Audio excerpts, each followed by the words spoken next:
جس طریقے سے گفتگو کی اور صحافیوں کے اتحاد کی بات کی، تو وقت کی ایک بہت اہم ضرورت ہے. اور ابھی تھوڑی دیر پہلے مجاہد منصوری صاحب نے اور مہدی حسن صاحب نے اور سلمان غنی صاحب نے بھی بہت اہم باتیں کی، اور اب آپ نے بھی مجھے ایک پورا ایجنڈا دے دیا ہے. ان ایشوز پہ بھی بات کرنی ہے. میں کوشش کروں گا جلدی جلدی میں اپنی بات مکمل کروں.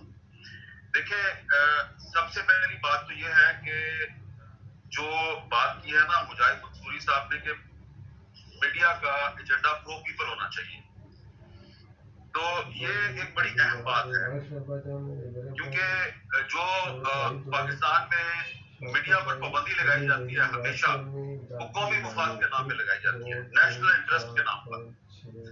اور یہ ایک بات جو ہے یہ ہماری یونیورسٹیوں میں، کالجوں میں اور میڈیا کے اداروں میں اس پہ ڈبیٹ ہونی چاہیے. ہمیں آپس میں ڈبیٹ کرنی چاہیے، صحافی تنظیموں کو ڈبیٹ کرنی چاہیے کہ نیشنل انٹرسٹ اور پبلک انٹرسٹ میں کیا فرق ہے. کیونکہ اب آپ یہ مہدی حسن صاحب جو ہیں وہ جو بات کر رہے ہیں اور جو مجاہد منصوری صاحب نے بات کی ہے، تو اس کے اگر آپ ان ساری گفتگو پہ غور کریں، یہ اساتذہ کرام ہیں ہمارے، تو یہ بات کر رہے ہیں، میں جو سمجھا ہوں وہ یہ ہے کہ یہ پبلک انٹرسٹ کی بات کر رہے ہیں کہ میڈیا کا ایجنڈا پرو پیپل ہونا چاہیے. لیکن میڈیا پر پابندیاں ہمیشہ لگتی ہیں نیشنل انٹرسٹ کے نام پر، پیٹریوٹزم کے نام پر. لیکن اس کے ساتھ ہی ساتھ جو سلمان غنی صاحب نے بات کی وہ بھی بڑی امپورٹنٹ ہے کہ میڈیا کو آزادی تو چاہیے، لیکن آزادی کا استعمال بہت ذمہ داری کے ساتھ ہونا چاہیے. اب وہ ذمہ داری جو ہے وہ اس کا اہتمام کون کرے گا، اس ذمہ داری کا خیال کون کرے گا؟ تو ذمہ داری جو ہے اس کا خیال ہمارا آئین پاکستان کرے گا. آئین پاکستان نے جو ریڈ لائنز مقرر کی ہیں اس کو ہمیں کراس نہیں کرنا چاہیے. وہ کہ ذاتی طور پر میں آئین پاکستان کے آرٹیکل 19 میں جو پابندیاں لگائی گئی ہیں میڈیا کی آزادی پر، میں ان میں سے بہت سی پابندیوں کے خلاف ہوں، میں ان کو نہیں مانتا. مثال کے طور پہ آرٹیکل 19 میں یہ لکھا گیا ہے کہ آپ نے جو ہے پاکستان کے کسی دوست ملک کے خلاف کوئی بات نہیں کرنی. اب پاکستان کا دوست ملک کون ہے؟ اس کی کوئی ڈیفینیشن ہے ہمارے پاس؟ امریکہ کے اوپر اگر میں تنقید کروں گا تو کیا میرے پہ پابندی لگ جائے گی؟ اگر میں سعودی عرب پہ تنقید کروں گا تو کیا میرے پہ پابندی لگ جائے گی؟ تو یہ ساری چیزیں جن پہ ڈبیٹ ہونی چاہیے. لیکن یہاں پر بار بار آج کی گفتگو میں بار بار ذکر ہوا ہے کہ جو صحافی تنظیمیں ہیں ان میں اتحاد نہیں ہے. دیکھیں، رانا عظیم صاحب نے جو بات کر دی ہے نا، جب رانا عظیم صاحب اور ارشد انصاری صاحب جو لاہور پریس کلب کے پریزیڈنٹ ہیں، جب وہ بار بار یہ کہہ رہے ہیں کہ میڈیا میں جو میڈیا کی آزادی کو خطرات ہیں اس کے مقابلے کے لیے صحافیوں کو متحد ہونا چاہیے، تو یہ ورکنگ جرنلسٹوں کی آوازیں ہیں، دو بڑی اہم آوازیں ہیں. تو جب یہ بات کر رہے ہیں تو اس کا مطلب یہ ہے کہ یہ تو متحد ہونا چاہتے ہیں، لیکن حالات و واقعات اس طرح کے بنا دیے گئے ہیں کہ وہ متحد نہ ہو. اور یہ ابھی سے نہیں ہے، یہ میں ہمیشہ ہمارے جو دوست ہیں، ہمارے بہت سے جو وہ لوگ جو جن کا تعلق صحافت سے نہیں ہے، وہ جب خاص طور پہ میں پولیٹیکل پارٹیز کے لوگوں کی بات کرتا ہوں، سیاسی رہنماؤں کی، جب وہ ہمیں تانا مارتے ہیں نا بھی آپ کی تو اپنی تنظیمیں جو ہیں ان میں بڑی انتشار ہے اور کوئی ایک نہیں ہے، ان کے کئی گروپ ہے، بات تو وہ صحیح کر رہے ہوتے ہیں. لیکن یہ ابھی کی بات تو نہیں ہے، یہ تو جنرل ضیاء الحق کے دور سے پی ایف یو جو ہے اس کے دو گروپ بنے ہوئے ہیں. تو اگر اس وقت بھی ہم اس کو نہیں متحد کر سکے تو ابھی بھی کافی مشکل ہے. اب تو حالات اس سے بھی زیادہ خراب ہیں. لیکن آپ نے سن لی بات ارشد انصاری صاحب کی، رانا عظیم صاحب کی، وہ اتحاد کی بات کر رہے ہیں، تو اس کا مطلب ہے کہ یہ خواہش اور یہ امنگ کہیں نہ کہیں موجود ہے. تو آپ لوگوں کو کریڈٹ جاتا ہے جنہوں نے اس سیمینار کا اہتمام کیا ہے، اور میں اس پر آپ کی سلامتی کے لیے دعا کروں کہ آپ نے یہ اہتمام کیا اور یہاں پر آج ارشد انصاری صاحب اور رانا عظیم صاحب کو میں نے اتحاد کی باتیں کرتے ہوئے سنا، تو اس سے تو میرا بڑا حوصلہ بڑا ہے. اور انشاءاللہ تعالیٰ مجھے لگتا ہے کہ اگر یہ دونوں یہ بات کر رہے ہیں تو یہ بات نکلیے تو دور تلک جائے گی، اور انشاءاللہ تعالیٰ جو ہے وہ یہ بھی ایک آبسٹیکل جو ہے وہ دور ہو ہی جائے گی. لیکن بار بار ایک بات کہوں گا کہ یہ جو آج نہیں ہونا چاہیے کہ کل میں تو ساڑھے 4 تک رہوں گا، میں کسی کو مل رہا ہوتا ہے تو بات کرنی ہے پھر گھر حال ہے میڈیا کے حوالے سے. تو یہ جو اصرار ہے نا، اصرار کے پردے ہٹانا، تو کل آ جائیں، کل مطلب ایسے ہی کام ہے نا، زور کے بات کریں وہاں پہ. اور آج کا جو دن ہے اس کی مناسبت سے میں ایک اور بات آپ کو عرض کر دوں کہ یہ جو صورتحال ہے یہ صرف پاکستان میں نہیں ہے، یہ ایک گلوبل ٹرینڈ ہے. میڈیا پر پابندیاں، میڈیا کی آزادی کے لیے خطرات، یہ اب ایک گلوبل ٹرینڈ بن چکا ہے. اور انٹرنیشنل پریس انسٹیٹیوٹ رپورٹ جاری کیا ہے, آپ اس کو دیکھیں. میں نے اس رپورٹ کا لنک جو ہے اس کو صبح ٹویٹ بھی کیا تھا کہ دنیا کی سب سے بڑی ڈیموکریسی انڈیا ہے. انڈیا میں آزادی صحافت کے لیے خطرات پاکستان سے زیادہ ہو گئے, وہاں پہ زیادہ ورسٹ کنڈیشن ہے. بنگلہ دیش جو ہے وہ اکنامک گروتھ کے حوالے سے پاکستان کے لیے لوگ اس کو رول ماڈل بناتے ہیں, کہتے ہیں دیکھیں جی بنگلہ دیش آگے چلا گیا, پاکستان آگے نہیں جا سکتا. آپ کو بھیجتا ہوں, لیکن کال بنگلہ کر دیش میں لیجیے بھی گا, آزادی صحافت کی تصویریں صورتحال نکالیں. بہت خراب ہے. آج جو یونیسکو کی کانفرنس ہے یہ ہو رہی ہے نمیبیا میں. نمیبیا میں جو آج ورلڈ پریس فریڈم ایوارڈ ہے 2021 کا, یہ وصول کرے گی ماریا ریسا. ماریا ریسا کا تعلق ہے فلپائن سے. ماریا ریسا پر یہ آن لائن کرائمز کے جو مقدمات ہیں ان کی تعداد 12 ہے. یہ کیونکہ میں یونیسکو کی جو انٹرنیشنل جوری ہے ورلڈ پریس فریڈم ایوارڈ کے لیے, میں اس کا ممبر ہوں, تو ہمارے پاس اس سال جو نامینیشن آئی تھی ان کی تعداد 170 سے زیادہ تھی. 170 میں سے کم از کم 58 جرنلسٹ ایسے تھے جو جیلوں میں ہیں دنیا کے مختلف ممالک میں. یعنی کہ اس وقت پوری دنیا میں 300 سے زیادہ صحافی جیل میں ہیں, اور ہمارے پاس جو نامینیشن آئی اس میں 58 صحافی جیل میں تھے. جب ہم نے اس کی شارٹ لسٹنگ کی تو 12 نام ہم نے شارٹ لسٹ کیے, 12 میں سے 9 جیل میں تھے. پھر آخر میں 2 نام آئے تو ماریا ریسا جو ہے ان پر بھی پابندی ہے, ٹریول فلپائن سے باہر نہیں کر سکتی. 12 مقدمات ہیں, اور جو دوسری جرنلسٹ کی وہ بھی خاتون ہے, وہ مصر کی ہیں اور وہ پچھلے 4 سال سے جیل میں ہیں. تو کم از کم میں یہ آپ کو باتیں ساری اس لیے بتا رہا ہوں کہ کم از کم پاکستان میں کافی حالات خراب ہیں, صحافیوں کو قتل بھی کیا جا رہا ہے, ہماری آزادی کے لیے خطرات بھی ہیں. لیکن اس وقت پاکستان میں کوئی صحافی جو ہے وہ جیل میں نہیں ہے. میر شکیل الرحمان صاحب 7 مہینے تک جیل میں رہے, لیکن اب وہ رہا ہو چکے ہیں. تو ہمیں صحافت کی آزادی کے لیے جدوجہد کرنی ہے, لیکن ساتھ ہی ساتھ یہ بات ذہن میں رکھیں, یہ ایک گلوبل ٹرینڈ ہے. صرف میانمار میں فوجی حکومت جو ہے, صرف وہ آزادی صحافت کے لیے خطرہ نہیں ہے. انڈیا میں, بنگلہ دیش میں اور خود امریکہ میں جس کے سیکرٹری آف اسٹیٹ کا بھی ذکر ہوا, وہاں پر بھی آزادی صحافت خطرات سے دوچار ہے. تو ہمیں اس سلسلے میں یہ چیز یاد رکھنی چاہیے کہ ابھی 138 جرنلسٹوں کا ذکر ہوا جو 1990 سے 2020 تک پاکستان میں ان دی لائن آف ڈیوٹی اپنی جان سے چلے گئے. لیکن ساتھ ہی ساتھ آپ یہ بھی دیکھیں کہ جو فریڈم نیٹ ورک نے تھوڑے دن پہلے رپورٹ جاری کیا ہے, پچھلے 1 سال میں پاکستان میں صحافیوں پر 148 حملے ہوئے, جبکہ اس سے گزشتہ سال 90 حملے ہوئے تھے. تو پاکستان میں صحافیوں پر حملوں میں 40% اضافہ ہوا ہے. یہ بڑی تشویشناک صورتحال ہے. اور ایک اور بات جو عمران خان صاحب کی حکومت کے لیے تشویشناک ہونی چاہیے, جب 2018 میں وہ حکومت میں آئے تو ورلڈ پریس فریڈم انڈیکس میں پاکستان کا نمبر 139 تھا. اس کے بعد 2019 میں وہ ڈراپ ہوا اور وہ آ گیا جی 142 پہ. اور اب 2021 میں جو لیٹسٹ چند دن پہلے جو RSF نے ورلڈ پریس فریڈم انڈیکس جاری کیا, اس میں پاکستان 145 پہ آ گیا, 145 نمبر پہ آ گیا. تو عمران خان صاحب کی حکومت کے 3 سال میں پاکستان کا جو نمبر ہے وہ نیچے جا رہا ہے, 6 پوائنٹ نیچے جا چکا ہے. اور یہ اتنا زیادہ تشویشناک کیوں ہے کہ آپ نے تھوڑے دن پہلے جو یورپی یونین کی جو پارلیمنٹ ہے اس میں جو قرارداد منظور ہوئی ہے اس کا آپ نے ذکر تو سن لیا ہوگا, لیکن وہ ذکر تو پاکستان میں ایک مخصوص گروپ اور اس کی جو ایکٹیویٹیز ہیں اس کے حوالے سے آیا ہے. لیکن میں آپ کو یہ بتا دوں کہ پاکستان میں جو یورپی یونین کی ایمبیسڈر صاحبہ ہیں وہ 1 سے زائد مرتبہ ہمارے وزیر اعظم کو اور متعلقہ جو ہمارے حکام ہیں ان کو یہ بتا چکی ہیں کہ انہیں پاکستان میں آزادی صحافت کے لیے بڑھتے ہوئے خطرات پر تشویش ہے. اور یورپین پارلیمنٹ نے ان سے رپورٹ مانگی ہے کہ آپ بتائیں کہ کیا پاکستان میں چائلڈ لیبر اور پریس فریڈم کو تحفظ دینے کے لیے کوئی لیجسلیشن ہو رہی ہے. تو حکومت نے ہیومن رائٹس منسٹری نے پچھلے سال ایک چھوٹا سا بل منظور کروایا, صرف اسلام آباد کی حد تک بچوں سے جو جبری مشقت لی جاتی ہے اس کے خاتمے کے لیے ایک بل منظور کر دیا. یہ صرف اسلام آباد کی حد تک ہے. اور EU کو کہا گیا کہ جی جو باقی جو لیبر کا ایشو ہے یہ 18ویں ترمیم کے بعد صوبوں کے پاس چلا گیا.